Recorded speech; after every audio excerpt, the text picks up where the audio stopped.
Breaking news! Philadelphia is pulsing like never before, and you know exactly why. The streets are breathing football. The bars are packed with debates, bold predictions, and war cries. And the eyes of the entire NFL are locked on one single point on the map, the nest of the Philadelphia Eagles. Something monumental is unfolding, something you don't witness every day. And behind every move, orchestrating it all like a maestro leading a symphony, stands one man, Howie Roseman, the architect of the Green Revolution, the strategist who refuses the ordinary, the man who's redesigning the future of the Eagles with intelligence, boldness, and a football IQ worthy of legends. Howie's not just making tweaks, he's leaving his signature on what could become a truly historic era. Now tell me, fellow fan, what grade would you give him for everything he's done so far? Because if you ask me, the answer is loud, clear, and full of heart, 1,000 out of 10. What Howie is building goes beyond an offseason. It's a legacy. And let me be real with you for a second. It's been a long time, a very long time, since I felt this kind of electricity in my veins. This buzz echoing through the city, it's not just hope, it's conviction. Conviction that we're on the right path. Conviction that the climb to the top is being built step by step,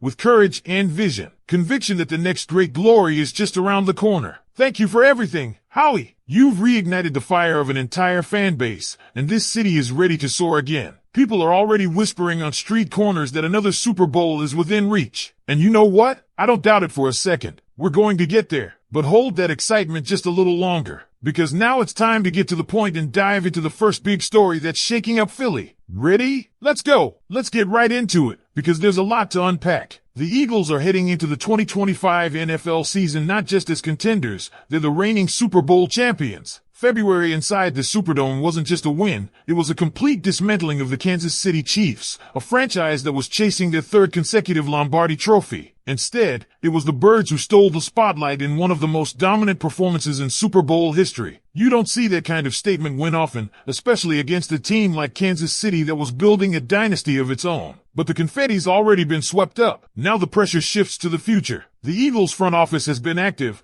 but not without its share of losses. Offensive coordinator Kellen Moore is gone. A few front office minds have moved on. Yet, when you look at the bigger picture, this roster is still absolutely stacked. From the top of the organization, Jeffrey Lurie is the NFL's most respected owner, Howie Roseman the sharpest GM in football, and Nick Sirianni a top 5 head coach. This franchise still has everything it takes to stay at the top. That said, success has a cost. When you're good, the league notices, and they make your life harder. The Eagles face the 4th toughest schedule in the NFL this year. That's not just a media spin, it's real. No back-to-back home games the entire season. That means Philly's going to have to keep packing and flying, home then away, over and over again. No stretch to settle into the link and build momentum. That's a tough ask for any team, even one as loaded as this one. Let's talk numbers. 11 of the Eagles' 17 games are against teams that made the playoffs last season. You want prime time? Philly's got it. 6 primetime games and a Saturday slot. That's a big sign of how marketable and respected this team is right now. The Eagles have become a brand that transcends football, and the NFL knows it. Now let's break down the schedule real quick, because it's wild. Week 1, Thursday Night Football, the Eagles host the Dallas Cowboys. What a way to open banner night in Philly, hoisting that Lombardi in front of Jerry Jones. Week 2, a rematch with the Chiefs, this time at Arrowhead. Week 3, the Rams come to town. Week 4, they're down in Tampa facing the Bucs, always a thorn in our side. Week 5, Sean Payton and Bo Nix roll into Lincoln Financial Field. Then it's a short week. Week 6, on the road at the Giants. Week 7, another brutal road game at Minnesota, followed by a second matchup with the Giants in Week 8. The bye comes at a perfect time in Week 9, right in the middle. Coming out of the bye, it doesn't get easier. The Eagles go to Green Bay to face a rising Packers squad, then come home for a massive showdown with the Detroit Lions on Sunday Night Football. Then it's Dallas on the road again. And don't sleep on Week 13. Chicago comes to town for a Black Friday game,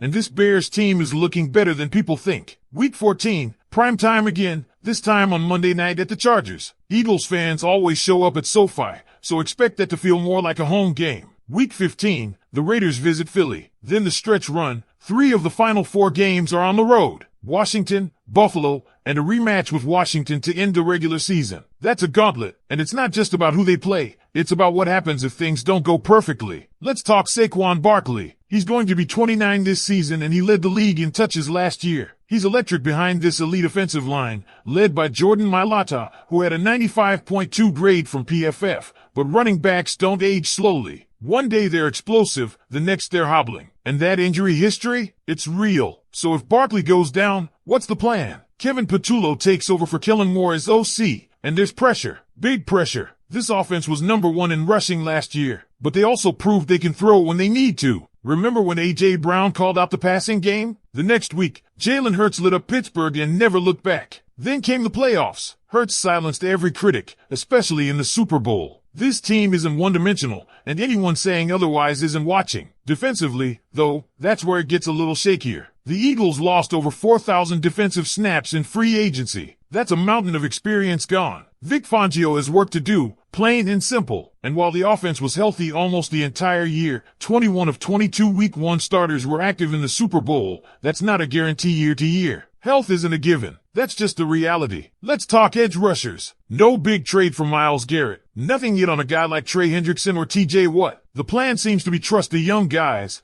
Nolan Smith and J.Lix Hunt. They showed flashes last year, no doubt, but flashes aren't enough. This is the NFL. Players hit ceilings. What if Smith doesn't take that next step? What if Hunt stalls out? Then what? And linebacker? We've got Zach Bond, but after that, Jeremiah Trotter Jr. might start Week 1. When does Nakobe Dean come back? Can rookie Jair Brown earn snaps? Cooper DeJean and Quinyon Mitchell hid last year, but there's still a whole opposite Mitchell. Who plays safety next to Reed Blankenship? These are real questions, and they're going to need real answers. And maybe the biggest question of all, can Jalen Hurts take another leap? If he can, if he continues that growth curve, this offense becomes nearly impossible to defend. That's what makes this season so fascinating. It's not just about talent. It's about timing, health, leadership, and execution. So I want to hear from you now. What's your prediction for the Eagles in 2025? Do they go over or under 11.5 wins? And more importantly, do you believe this team has what it takes to overcome all of these obstacles and make it back to the Super Bowl? Let me know in the comments. And when you're ready,